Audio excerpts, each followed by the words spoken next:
اے جہاد سے ڈرنے والو، تم کہیں رہو،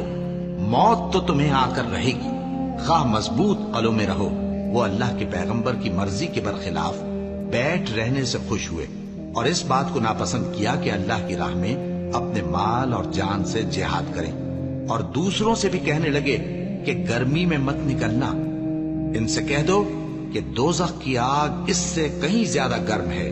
کاش یہ اس بات کو سمجھتے، اور اگر وہ نکلنے کا ارادہ کرتے تو اس کے لیے سامان تیار کرتے، لیکن اللہ نے ان کا اٹھنا اور نکلنا پسند ہی نہ کیا تو ان کو ہلنے جلنے ہی نہ دیا، اور ان سے کہہ دیا گیا کہ جہاں معذور بیٹھے ہیں تم بھی ان کے ساتھ بیٹھے رہو۔ اگر وہ تم میں شامل ہو کر نکل بھی کھڑے ہوتے تو تمہارے درمیان شرارت کرتے اور تم میں فساد ڈلوانے کی غرض سے دوڑے دوڑے پھرتے، اور تم میں ان کے جاسوس بھی ہیں، اور اللہ ظالموں کو خوب جانتا